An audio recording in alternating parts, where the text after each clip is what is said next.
వరద బాధితులను రాష్ట్ర ప్రభుత్వం అన్ని రకాలుగా ఆదుకుంటుందని, ఎవరు బాధపడాల్సిన పని లేదని రాష్ట్ర హోంశాఖ మంత్రి వంగలపూడి అనిత, వ్యవసాయ, మార్కెటింగ్, పశుసంవర్ధక, మత్స్యశాఖ మంత్రి అచ్చెన్నాయుడు, కార్మిక శాఖ మంత్రి వాసంశెట్టి సుభాష్ పేర్కొన్నారు. కోనసీమ జిల్లా కె గంగవరం మండలం కోటిపల్లి గ్రామంలోని వరద ప్రభావిత ప్రాంతాలలో మంత్రుల బృందం పర్యటించి బాధితులకు భరోసా కల్పించారు.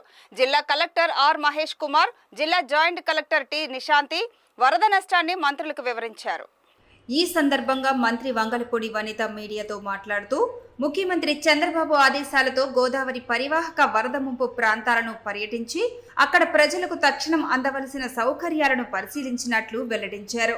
గత 2 రోజులుగా గోదావరి వరద ప్రాంతాలలో పర్యటించి బాధితులకు ప్రభుత్వం అండగా నిలుస్తుందనే నమ్మకాన్ని కలిగించామని తెలిపారు. గత 5 ఏళ్లలో మంత్రులు, ఎమ్మెల్యేలు ఎలాంటి విపత్కర పరిస్థితుల్లోనైనా ప్రజలను కలిసిన దాఖలాలు లేవని ఎద్దేవా చేశారు. కార్మిక శాఖ మంత్రి వాసంశెట్టి సుభాష్ మాట్లాడుతూ, పునరావాస కేంద్రాల ద్వారా బాధితులకు బియ్యం, పప్పులు, నూనె వంటి అత్యవసర వస్తువులు పంపిణీ చేస్తున్నామని చెప్పారు. వర్షాలు తగ్గుముఖం పట్టడంతో ప్రమాదం తప్పినట్లేనని వెల్లడించారు. ఈ ముంపు గ్రామాలని, అదేవిధంగా ఎక్కడైతే గోదావరి పరివాహక ప్రాంతాల్లో ఉన్న ముంపు ప్రదేశాలన్నింటినీ కూడా పరిశీలించి రమ్మని, అక్కడ ఉన్న ప్రజలకి భరోసా కల్పించమని, రైతులను ఆదుకోమని గౌరవ చంద్రబాబు నాయుడు గారు నిన్న ఈరోజు కలిపి ఒక మంత్రుల బృందాన్ని అయితే మమ్మల్ని అందరినీ కూడా పంపించడం జరిగింది.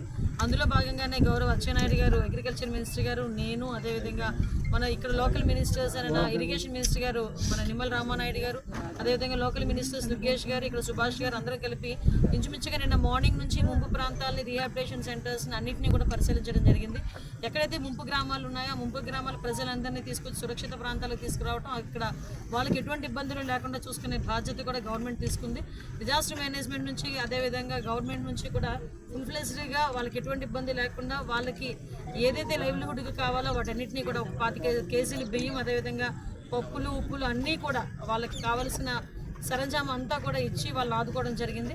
అదేవిధంగా కొంతమందికి అయితే వండుకోలేని పరిస్థితులు ఉన్న వాళ్ళందరికీ కూడా భోజనాలు కూడా 3 పూట్ల భోజనాలు ఏర్పాటు చేసి వాళ్ళందరికీ కూడా అకామిడేషన్ కూడా ఇవ్వడం జరిగింది. అవి కాకుండా మేమందరం కూడా చాలా ముంపు ప్రాంతాలు చూసాం, చాలా వ్యవసాయ ఆధారిత గ్రామాలు కూడా తిరిగాము. అక్కడ మనం చూస్తే అన్ని పంట పొలాలకు కూడా ఇంచుమించుగా చెప్పాలంటే పూర్తిగా నేలమట్టం అయిపోయి మునిగిపోయి, ఈ టైంలో అంటే ఉడిచిన తర్వాత వితిన్ 45 డేస్కి పంటలు కూడా చాలా ప్రాబ్లంగా ఉన్నాయి. వాటిని తిరిగి మళ్ళీ రిస్టోర్ అయ్యే పరిస్థితి లేదు. వాటన్నిటికీ కూడా పంట నష్టం గవర్నమెంట్ చెల్లించాలి, రైతులను కూడా ఆదుకోవాలి. అదేవిధంగా ఎక్కడెక్కడైతే ఇరిగేషన్ వర్క్స్ ఎక్కడెక్కడైతే పెండింగ్ ఉన్నాయో అవన్నీ కూడా కలెక్టర్ గారితో మాట్లాడడం జరిగింది. ఇక్కడికి నేను వచ్చిన తర్వాత మనకి కోటిపల్లి ఈ రీచ్ ఇదంతా కూడా చూసిన తర్వాత కూడా సుమారుగా వాటర్ కూడా చాలా ఎక్కువగా, అంటే ఆల్రెడీ 2nd వార్నింగ్లో ఉంది ఇక్కడ గోదావరి. 3rd వార్నింగ్ వచ్చేసరికి మళ్ళీ ఇబ్బంది పడతాం. ఇబ్బంది పడకుండా ఒకవేళ ఇన్ కేస్ 3rd వార్నింగ్ కనుక జరిగితే అక్కడున్న ప్రజలు ఏ పరివాహక ప్రాంతాలకి అంటే మ్యాక్సిమం ఎక్కడికి బయటికి తరలించాలి అని ఆలోచించడమే కాకుండా ప్రెగ్నెంట్ లేడీస్ని కూడా ఎస్పెషల్లీ ఒక సపరేట్ చేసి వాళ్ళు నియర్ బై పిహెచ్సిస్కి పంపించడం, బెడ్ రిడెన్ ఉన్న ఓల్డ్ పీపుల్ని కూడా అందరినీ పంపించడం అన్నీ కూడా జరిగినాయి. ఇవన్నీ మనకి ఏఎస్ఆర్ జిల్లాలో కూడా ఎక్కువగా మనకి వరద ప్రభావిత ప్రాంతాలు ఎక్కువ కనిపిస్తున్నాయి. కాబట్టి అక్కడున్న కలెక్టర్ గారు కూడా వెంటనే అన్ని కార్యక్రమాలు పూర్తి చేసుకొని ఎక్కడ కూడా ఎవరికి ఇబ్బంది లేకుండా ప్రాణ నష్టం జరగకుండా ఉండే పరిస్థితి కూడా కనిపిస్తుంది. ఇందాకే దురదృష్టకర సంఘటన మనకి గన్నవరంలో విజయ్ అనే ఒక 26 సంవత్సరాల యువకుడు గల్లంతో ఇవ్వడం జరిగింది. ఆ అబ్బాయికి ప్రభుత్వం తరపు నుంచి ఆ కుటుంబానికి సహాయ సహకారాలు అందించడం జరుగుతుందండి. లాస్ట్ 5 సంవత్సరాలు కూడా ఇలాగే వరదలు వచ్చినా కూడా ఎవరు కూడా ఏ రోజు ఇక్కడికి వచ్చి కనీసం వచ్చి రాజకీయ నాయకులు కానీ, మంత్రులు కానీ, లోకల్ ఎమ్మెల్యేస్ కానీ వచ్చి చూసిన సందర్భాలు కూడా లేవు. సో మేము ఇక్కడ మ్యాక్సిమం ఇక్కడికి మేము అందరం కూడా మంత్రుల బృందం వచ్చి ఎప్పుడైతే చూసామో ప్రజలకు ఒక భరోసా వచ్చింది, ప్రజలకు ఒక నమ్మకం వచ్చింది. ఈ బియ్యం, ఉల్లిపాయలు, అలాగే బంగాళదుంపలు, కందిపప్పు, ఆయిల్ కూడా ఇవ్వడం జరిగింది. అలాగే పశువులన్నీ కూడా లంక గ్రామాల్లో ఉండిపోవటం అవన్నీ కూడా గట్టుకు చేర్చడం జరిగింది.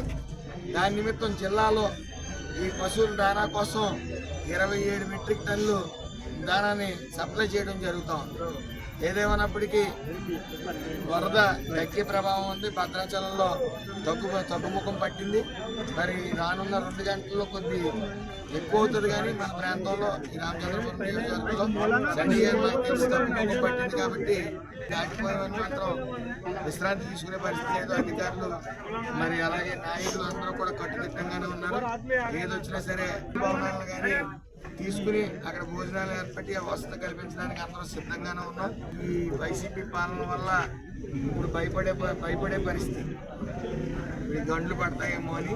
అవి కూడా ఎక్కడికక్కడ యంత్రాంగం అక్కడే ఉండి వాళ్ళ పర్యవేక్షణలోనే ఉంది. ప్రమాదం దాటిపోయింది.